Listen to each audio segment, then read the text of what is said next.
The wind smelled of oil and dust. June 8, 1944. Just 2 days after D-Day, Colonel Ludwig von Baer stood in the shade of a shattered olive grove in northern France, his uniform stained with the grease and grime of retreat. For weeks, he had led what remained of the 21st Panzer Division in a desperate race to regroup after the Allied landings. His men were exhausted, low on ammunition, and running on fumes, literally. A fuel truck rumbled up from the south, coughing black smoke, driven by a young sergeant from the Maintenance Corps.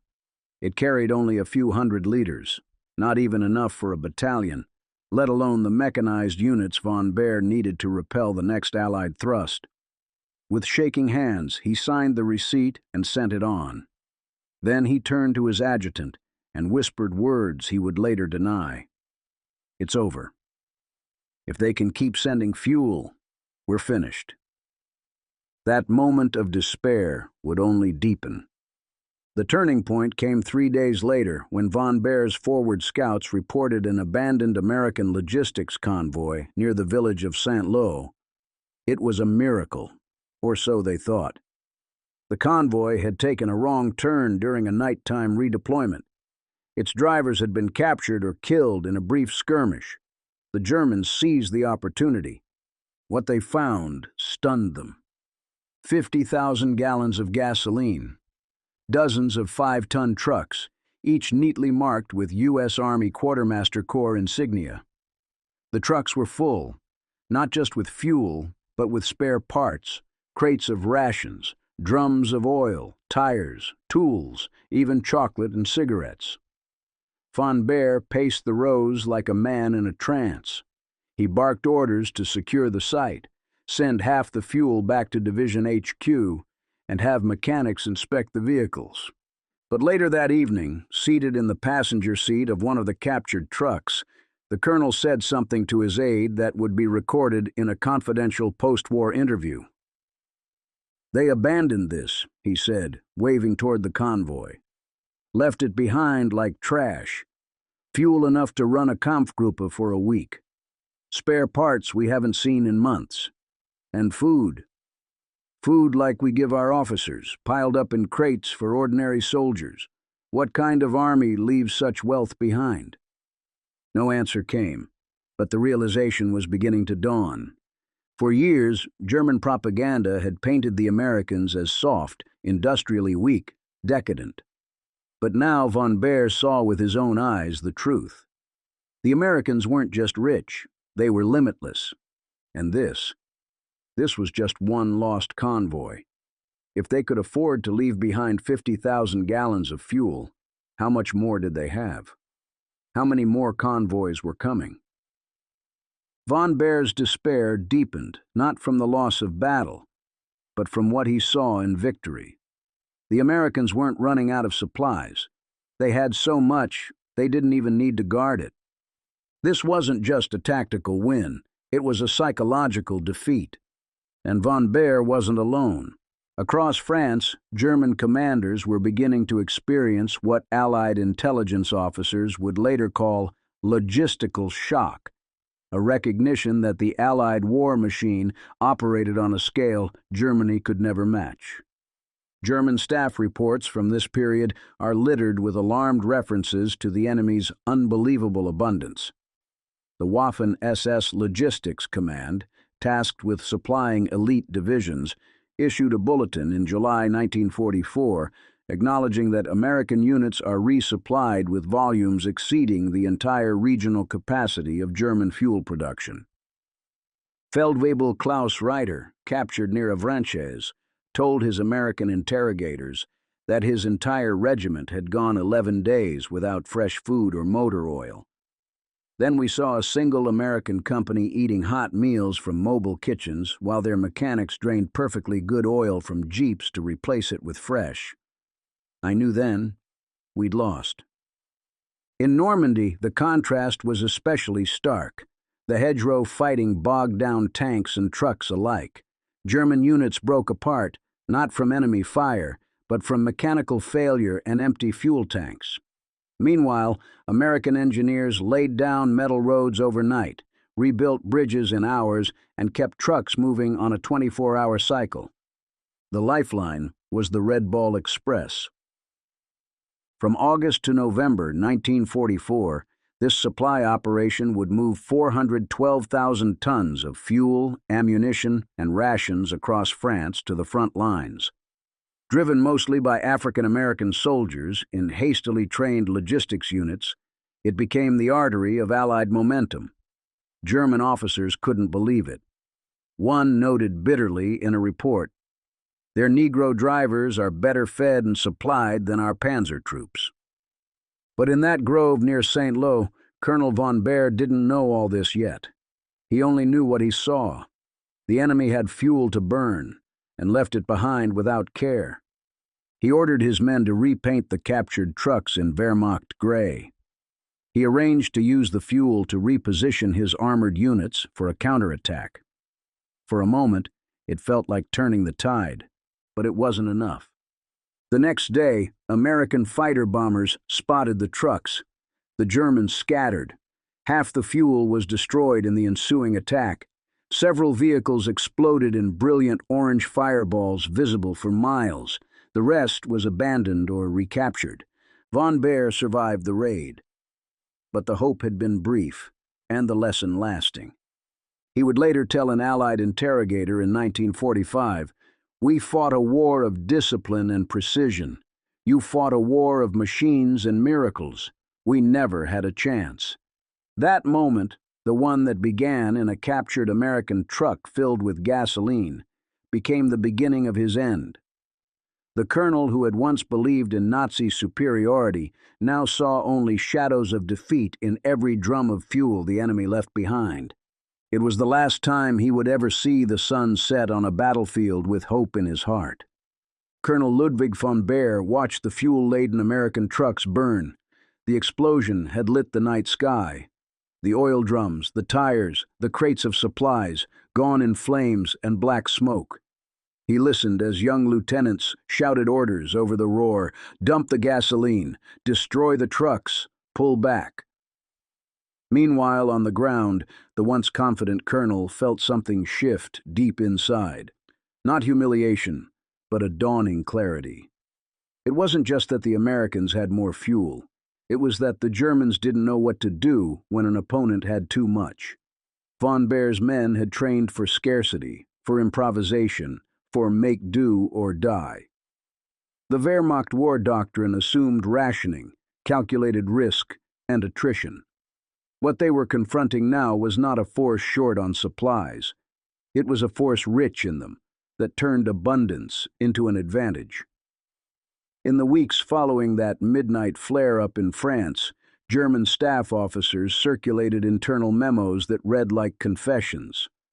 One report from the Army Group B rear area noted, "Enemy columns of supply are turning around, leaving behind fuel, ammunition, spare parts. They advance without regard for logistics. Their production continues, while ours fails." Von Baer received a copy. He glanced at the margin where his adjutant had written, "Proof what we feared." To understand what von Baer now saw, one must look west to the legendary supply route known as the Red Ball Express. Beginning in late August 1944, hundreds of American tanker trucks, cargo lorries, and fuel carriers snaked across liberated France. On some days, nearly 900 vehicles departed toward the front lines, carrying tons of gasoline, ammunition, rations. Transportation.army.mil plus 2 Army upress.army.mil plus 2. In contrast, German supply lines creaked. Much of the German army remained dependent on horse-drawn wagons, narrow roads bombed and mined, and fuel that couldn't catch up to the fuel tanks. Von Baer had once been confident in German material superiority. In 1941-42, the panzer crews of his division had smashed through supply depots across the Soviet Union, capturing fuel, trucks, and stores. But now the revolution had turned. It was not the Germans having more. It was the Americans having so much that their capture of 50,000 gallons of fuel, the very event that haunted von Baer, felt like a loss, not a gain. Technical briefings from the German High Command confirmed the difference. Whereas German tankers often waited days for fuel, American trucks rolled all night, their drivers warned only to stop every 10 minutes for a brief break. Transportation.Army.Mil+1. Von Baer reflected on his own men's condition. Broken tracks, idle tanks, fuel gauges at zero, while artillery crews scavenged what little they could find. The night after the truck explosion, he sat in the dim light of the command post and heard his chief engineer whisper, "We cannot manufacture this fast anymore. We cannot repair the losses. We cannot replace the men." What the American convoy represented was an industrial pipeline in motion. The captured gasoline drums symbolized not victory, but the enemy's ability to supply victory at will. Von Baer asked his driver, "If they leave this much for us to find, how much more do they send to themselves?" The driver shrugged, silent. Meanwhile, another German officer further south penned a memo that referenced what historians later called logistical shock. He wrote, "We believed they were inferior. We believed they would collapse under strain. Instead, they roll out trucks like we roll out tanks, and they don't stop." This resonance of disbelief was echoed across multiple German units.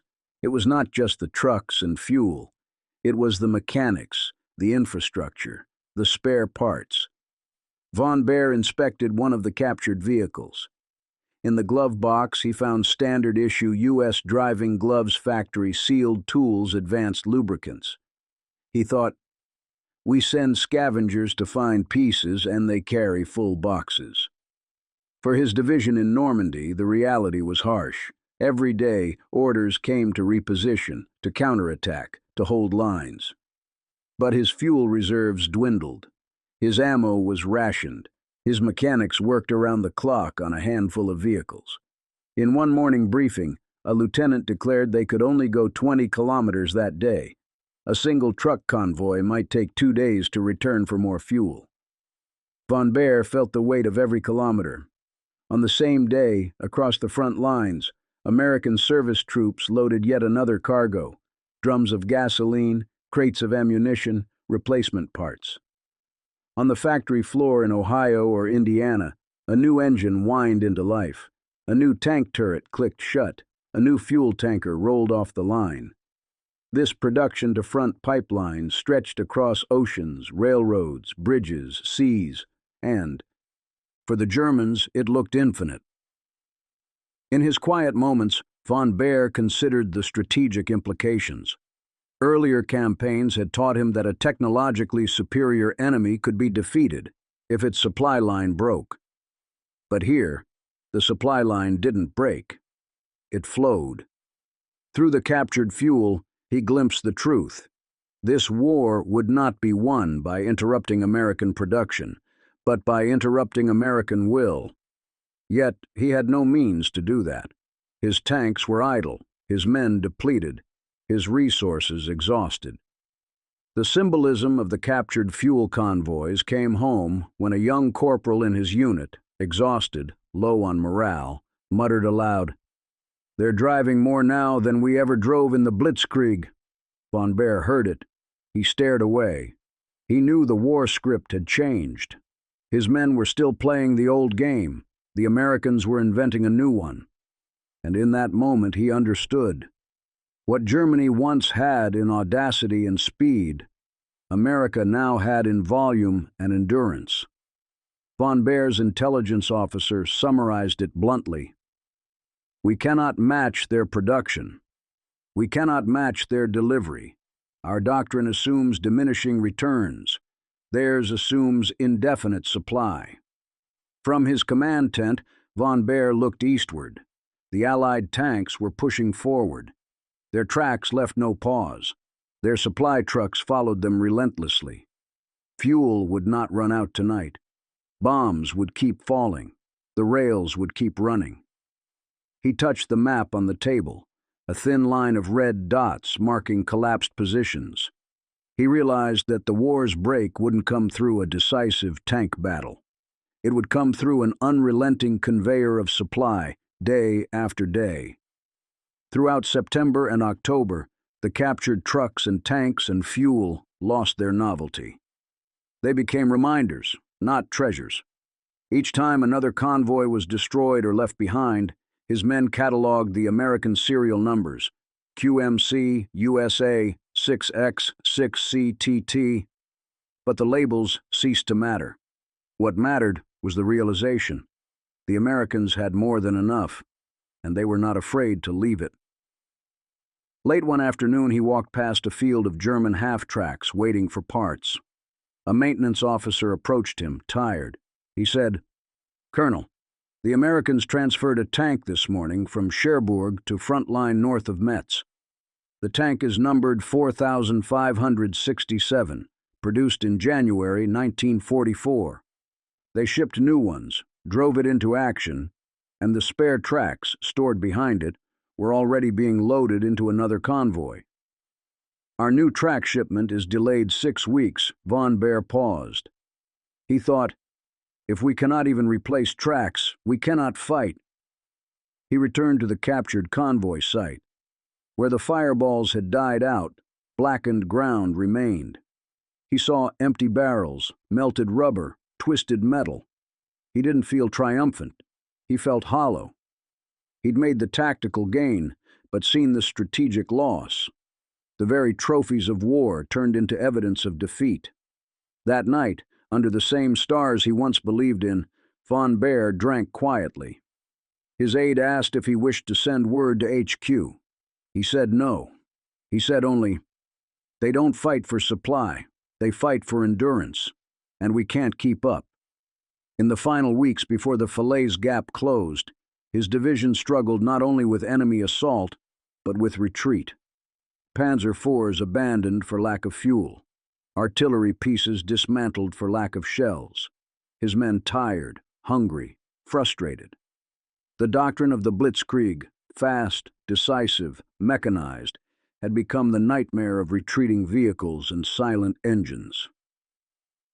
By the time the German High Command issued a circular in October 1944 referencing the enemy's ability to sustain attacks for unlimited periods, Von Baer was no longer surprised. He had already seen it. From the captured fuel, from the supply lines, the message had been clear. This war would not stop because of lack of bullets. It would stop because of lack of hope. And hope, for him now, depended on something he did not have. The morning after the captured fuel convoy blaze, Colonel Ludwig von Baer climbed into his staff car and surveyed the shattered hulk of a half-track flipped over in a ditch.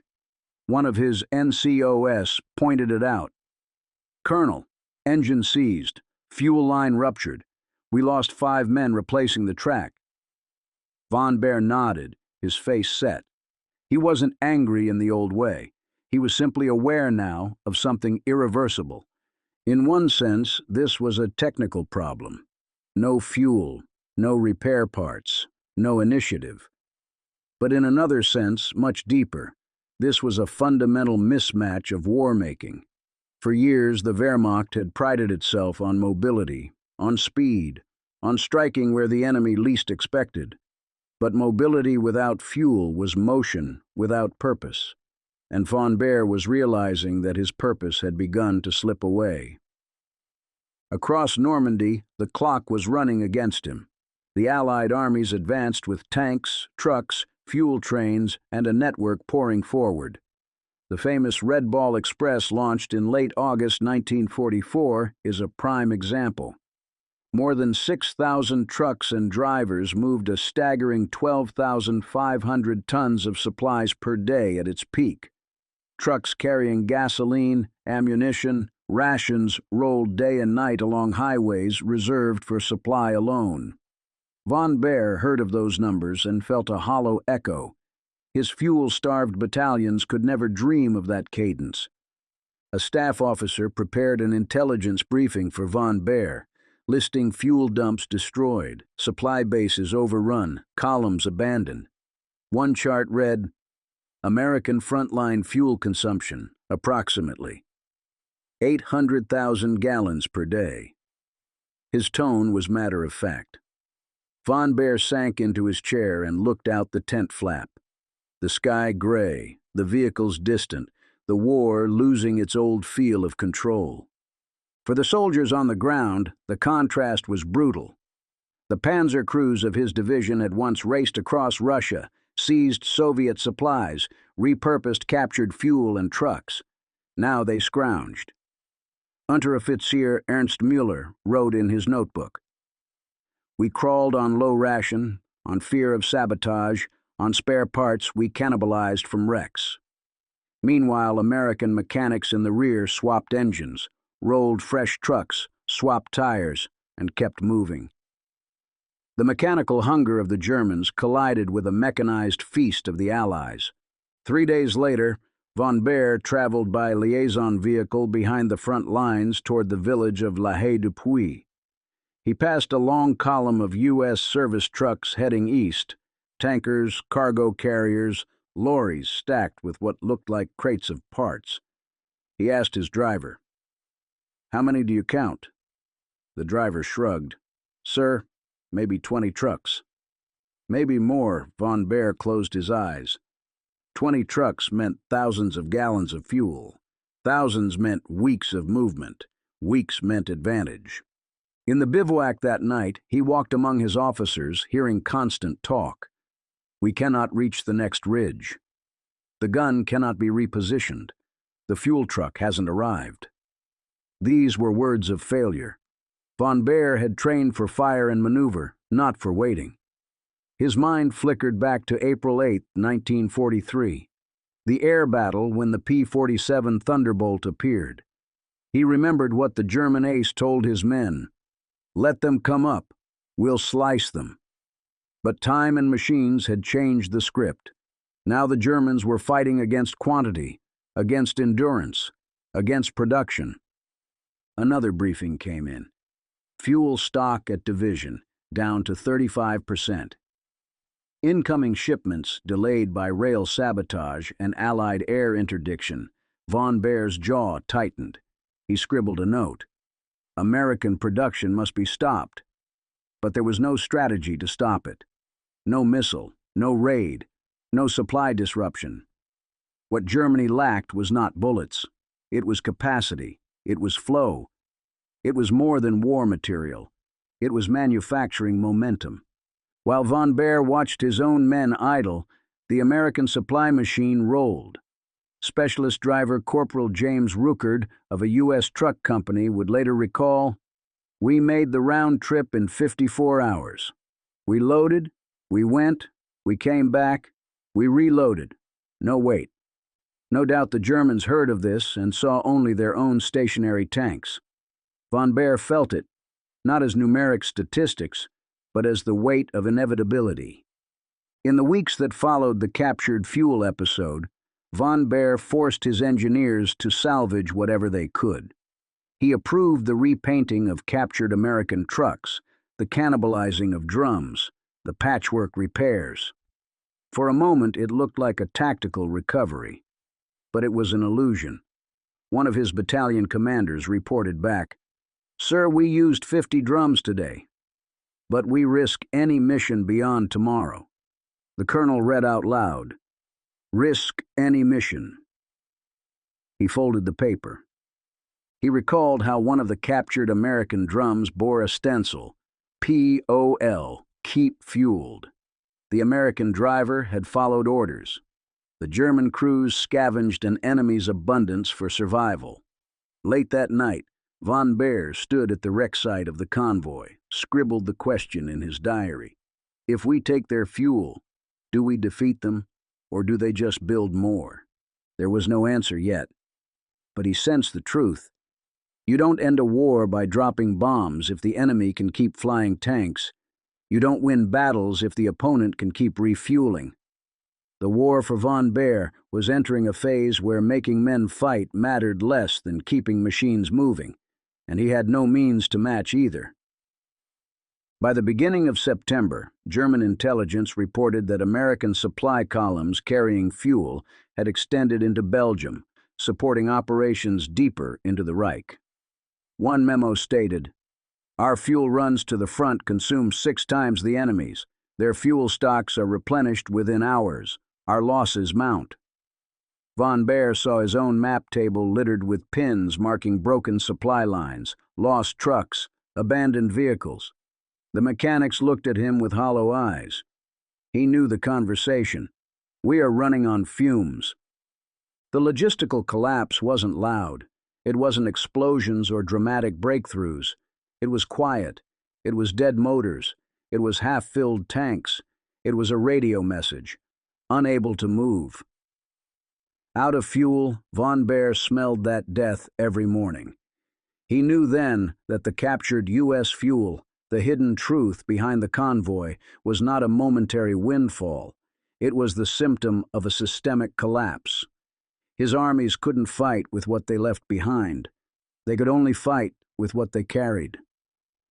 A map clerk entered his tent with fresh intelligence. "Major issue.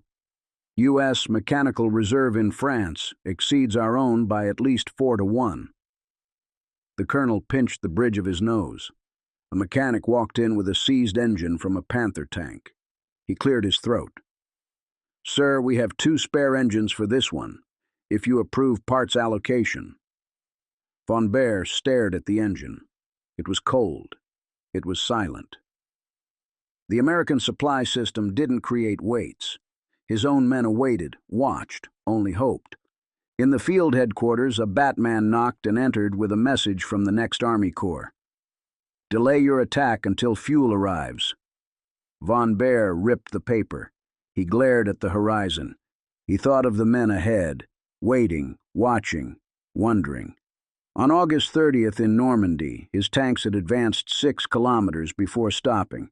The next day, the Americans advanced 12. By early September, the rhythm was clear. Von Baer's men slowed. The Americans didn't.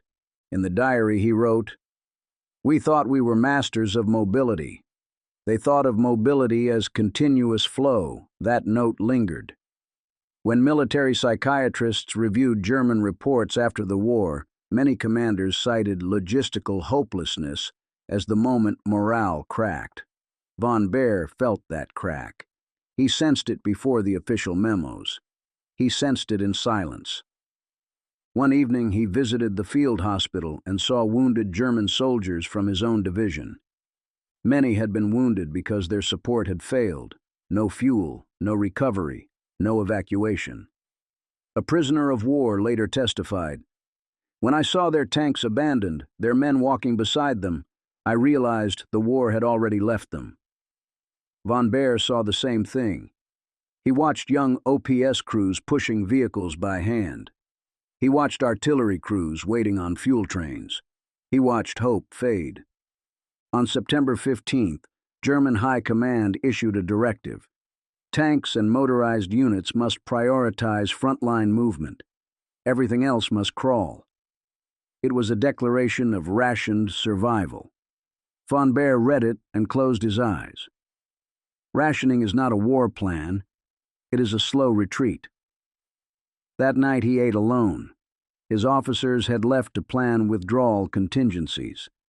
He sat with a cigarette and thought, no matter how many tanks we have, if they sit in the yard, we lose. In the horizon, the Allied shields glimmered in the fading dusk. Supply trucks passed continuously beyond flares, beyond fields, beyond anything the German war machine could match. The captured fuel trucks had been a trophy, but they pointed to a truth. America didn't just fight with machines, they fought with the supply to keep machines fighting. Germany fought with what remained. Von Baer tapped the map table. He wrote one word, over. Not out of despair, but from recognition. The logistics race had been lost. The war would still be fought, still cost lives, still morph into destruction, but the victory had a new axis, abundance. The catch-up game was over. He knew the war's outcome before the tanks rolled into Berlin. And in that realization lay the final blow. Not bullets, not crushes, not even defeat in battle, but the acknowledgement that you cannot win if your fuel dries up first.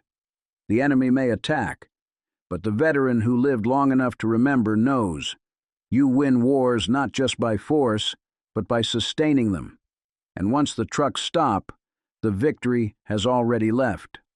By mid-September 1944, Operation Market Garden had failed, and the front lines in northern France were tangled in hedgerows and destroyed infrastructure. For Ludwig von Behr, the man who once commanded mechanized assaults, the war now felt like a crawl. His tanks stopped, his trucks queued, his men waited. The enemy did not need to overrun him. They simply outlasted him. It started with the ordinary things: fuel pumps that clicked nothing, ammunition crates unopened because lorries arrived later than the breakthrough demanded. Engineers patched tracks, mechanics scrounged spare parts, but each delay compounded. Von Behr recalled in his diary, "The yard holds 4 Panthers. Our men wait. The enemy's tanks are rolling." Meanwhile, the Allied logistics machine advanced with terrifying speed. The celebrated Red Ball Express truck convoy system exemplified this. From late August onward, more than 5,900 trucks moved in a near-constant stream across France. On one peak day, these convoys delivered 12,342 tons of supplies. Fuel was at the heart of this capability. Tanks, armored vehicles, artillery pieces all depended on it. Von Behr's intelligence officers reported an Allied fuel consumption in the theater of 800,000 gallons per day, figures almost unimaginable to German commanders accustomed to ration-driven operations. One German staff memo noted, "Enemy units advance while we refuel. They outpace us with their supply lines." The psychological effect of this was acute. For the German soldier trained to expect scarcity, the American practice of producing, storing, transporting, and using fuel with apparent abandon was disorienting. In southern France, a captured American tanker site held drums labeled POL, Keep Fueled, in neat rows. A German lieutenant described the scene. "It looked like we had entered a depot of our dreams, except we were the enemy of the people who built it." Von Behr visited the site of the earlier captured U.S. fuel convoy near St. Lo and walked the rows of destroyed trucks, melted barrels, ash, and twisted metal. What had once looked like a boon now looked like a warning. He spoke quietly to his adjutant. "We fought their men. Now we fight their machines. Their machines don't stop." The defeat was subtle but irreversible. Where once German doctrine held that bold strikes and tactical brilliance could win wars, the reality had shifted.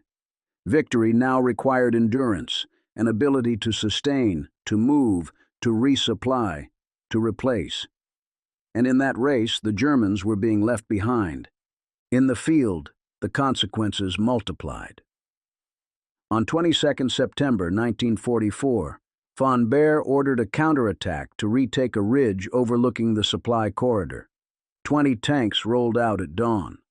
By midday, 3 were immobilized with engine failure or lack of fuel. 5 ran out of ammunition. The remainder withdrew under mortar fire. 2 days later, the Americans launched a fresh drive supported by them, 24-hour fuel convoys. Von Behr canceled further counterattacks. He wrote, "We cannot surge. We cannot sustain. We only react." German logistics systems faltered, not because they lacked engineering, but because Germany's war economy had reached its limits. Synthetic oil plants were under bombardment. Fuel output had shrunk. German horse-drawn wagons still supplemented their logistics in some sectors. The contrast with American motorization was stark. Von Behr began to question not just his orders, but the war itself. The captured 50,000 gallons of American fuel that once glowed like treasure now felt like proof of defeat. The enemy wasn't short. They were overflowing. The Germans couldn't match that. He recorded in his notebook, How do you beat an opponent who doesn't have to conserve? In the headquarters mess, he sat quietly while his officers analyzed maps. One young major asked, "Sir, when will supplies get worse?" Von Baer looked at the grainy map of supply lines and said, "Already. Tomorrow equals yesterday." The silence that followed was heavier than any mortar barrage. Even among the rank and file, the morale slip was perceptible. A Panzer radio operator noted, "Our fuel truck broke down again." The Americans rolled by without stopping. I hung my head. Von Baer heard such reports daily. He knew that the battle for terrain was being lost, but the deeper battle for momentum, for industrial and logistic superiority, had already gone. In early October, German High Command officially recognized the crisis, issuing a directive to conserve fuel and restrict movements. Tank units were ordered to hold defensive positions. Motorized units were to rely more on rail or horse transport. Von Baer read the circular and asked out loud, "When we wait, they move. When we hide, they attack. When we refuel, they bypass." He walked among maintenance tents and saw soldiers cleaning engines by torchlight, scrounging spare parts, trying to restore what was worn, old, missing. Elsewhere, Americans unloaded new tanks, poured fuel, relabeled captured German vehicles. The war lost its glamour for him. It became about tires, drums, rails, fuel, not courage. In a letter home, his wife wrote she worried he looked so tired, so quiet. Von Baer replied, "The engines fall silent before we do." He knew that the moment he'd feared, the one where the enemy's machines outlasted his men, had arrived. By late October, the Americans launched Battle of the Bulge preparations. Von Baer's division was repositioned for Ardennes. In the quiet of his tent, he looked at captured U.S. fuel trucks, wondered how many of their drums still waited in unknown depots. He asked his intelligence staff, "What if they never stop feeding their front?" The answer stared back. They had built a war economy designed to win by supply. "Supply wins wars," an American quartermaster once wrote. Von Baer now believed them. In the final weeks before his division entered the Ardennes in December, he recorded a note simply, "The war I believed in hands out more fuel than we can take." He closed his pen. The captured U.S. fuel convoy, once a moment of excitement, had become the mirror of defeat. The moment he physically touched that American truck, saw the drums, heard the idle engines around him, he understood the war. His war was being lost. Not because of lack of courage, but because of lack of continuity. Von Baer would fight on, as he was bound by duty. But inside he carried a different sense, that the victory had already slipped away. Not with a bang, but with a whir of an engine, a roll of a drum, a convoy that didn't stop. In that knowledge lies the story of an unseen enemy, logistics, the machines that move, the fuel that flows, the parts that replace themselves. These were the ghost weapons of the Allies, quiet, unseen, unstoppable. And they defeated not a battalion, but an army, not in one great battle, but in 1,000 mundane moments. Von Baer's surrender would come, not at the roar of gunfire, but at the tick of a fuel gauge. And when he stepped off a German transport truck for the last time, he carried not just his helmet, but the memory of the trucks he couldn't stop. In June 1943, as scores of German prisoners boarded Liberty ships bound for America, few realized what awaited them. The story of their captivity would ripple far beyond barbed wire and uniforms. Their journey would become a mirror to a war they believed in, and a country they were taught to hate.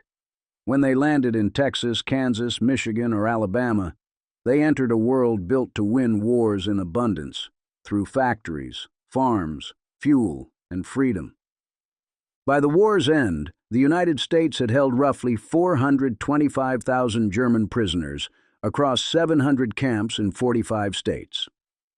The scale alone was staggering.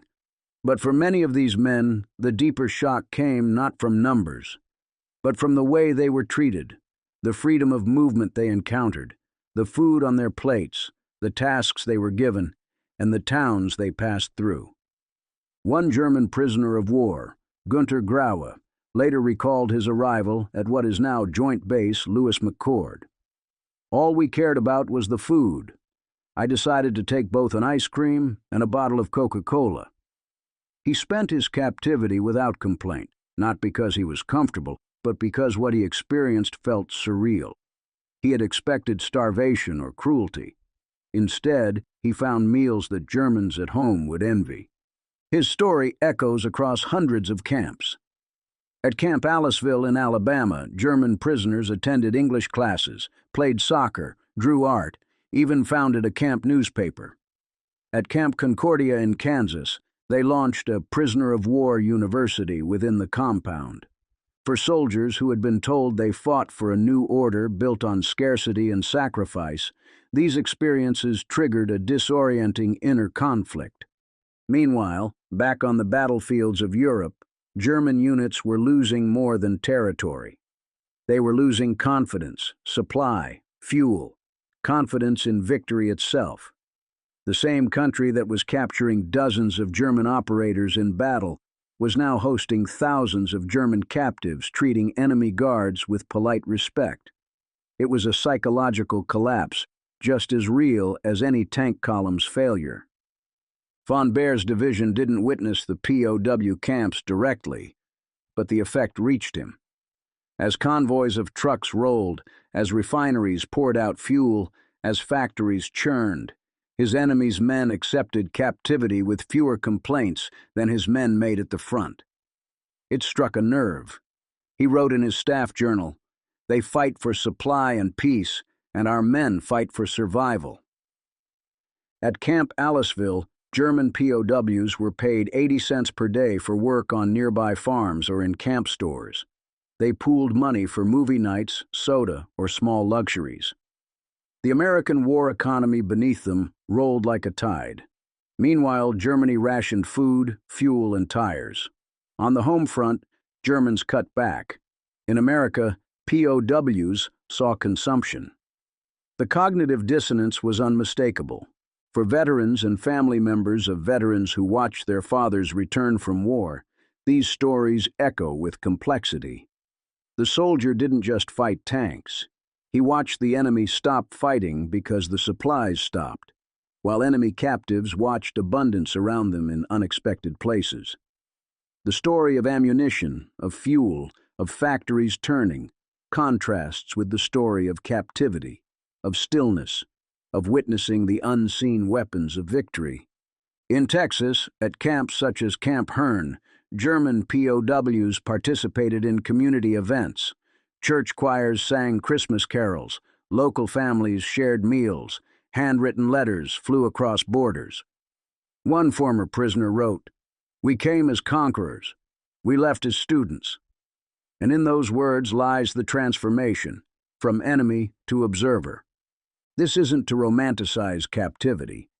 These men were still prisoners, separated from home, from family, from war. But the juxtaposition was raw. The place that fought them created a society of such abundance that the war's outcome was clear not on the battlefield, but in the factories, farms, and camps. Their captivity became lesson, not revenge. The transformation extended beyond the war. After they returned home, many German POWs brought back ideas, habits, stories. A small percentage settled in the United States. More returned to rebuild Germany. They had seen what prosperity looked like, how production and society could function, how a democracy might treat a captive enemy. And some of them carried that forward. For you, watching these Ghosts of World War II stories, think about your father, grandfather, uncle, the frontline soldier. What did he see? What did he not see? Perhaps he didn't reach a POW camp, but he fought a war where the enemy's supply outpaced his own. He may never have known how the surrendered men were treated back home, but he felt the result of their surrender. Fewer tanks, silent engines, the end of hope. When those German captives walked into farms, cut cotton, loaded trucks, recited English lessons, they sealed a truth. The war was not just about killing, it was about creating, sustaining, moving. And the machine that moved was industrial might, the captured fuel, the factory belts, the camps full of captured men working American fields, all told the same story. In one veteran's letter home, his father wrote, "We thought we fought them here. They fought us there." That's the duality, the machine of war and the machine of peace. The engine of victory was not always the gun. Sometimes it was the spare part, the fuel, the quiet manpower behind the wire. This part closes with a deep thought. The weapon that took men's lives turned into the environment that taught them new lives. The American supply system, once the target of German fears, became the captor's classroom, and German captives became unwilling ambassadors of American production. Up ahead, we'll bring this story full circle, tying the industrial victory to the emotional legacy for veterans, families, and the ghosts of war who still float in memory. We'll ask, what lesson remains for us, and how do we carry it forward? They came home in uniform, boots worn, medals pinned, or sometimes without medals at all. These veterans of World War II returned to a nation that had changed, and they had changed with it. Some carried the smell of oil and gasoline, the memory of engines stalling in hedgerows, the scar of a fellow soldier's silence. Others carried the lesson learned from afar, that victory was built not just with bombs, but with barrels of fuel, with factories humming, with fields harvested. For them, the war didn't end on the battlefield. It ended in the quiet of reflection, in plenty, and in a nation rebuilt on abundance and peace. If you are a veteran, your service did more than hold the line. You participated in the supply of freedom, your convoy, your cargo, your mechanics' hands. They kept the engine of democracy running. You may not have known you were fighting fuel shortages, but you were, and you won by continuing. You served so that the lights stayed on, the engines kept rolling, farm fields stayed full. That is a legacy few recognize, but it mattered. If you are a family member of a veteran, you lived the aftermath. You heard stories haltingly, or perhaps never at all. You saw your father's uniform hang in the closet, his hands calloused, his gaze distant. And maybe you asked, "What did you do over there?"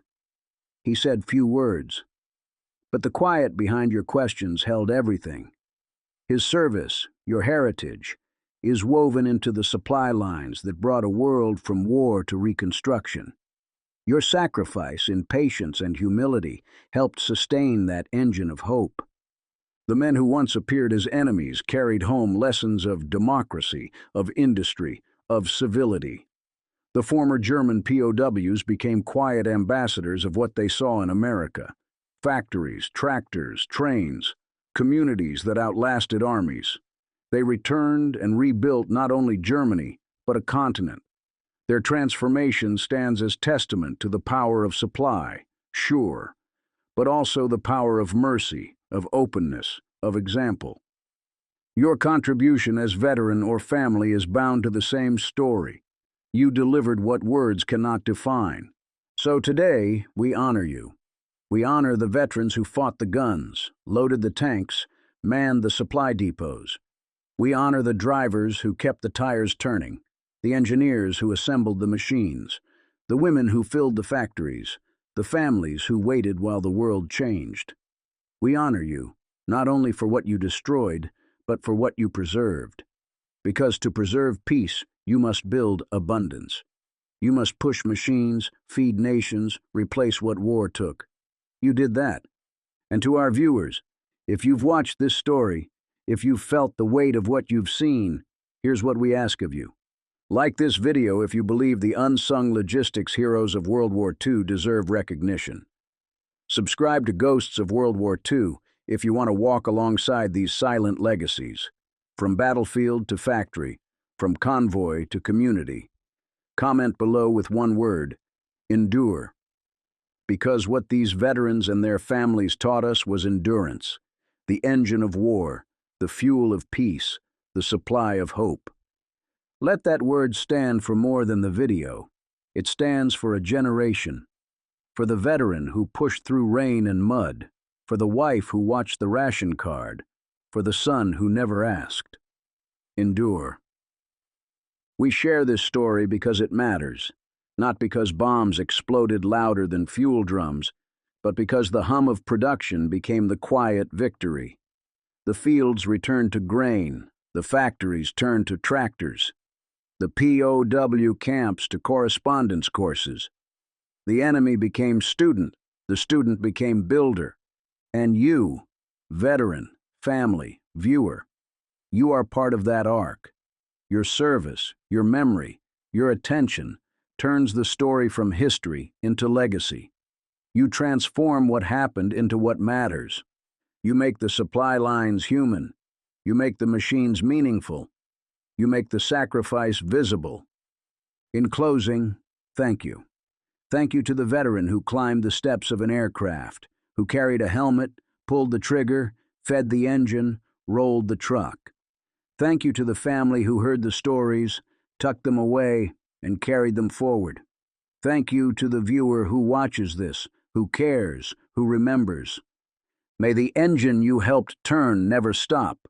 May the fields remain fertile, the factories still serve, the lights stay on. Because what you built in service of freedom remains the foundation of peace. We'll see you in our next episode of Ghosts of World War II. Until then, stay vigilant, stay compassionate, stay remembering.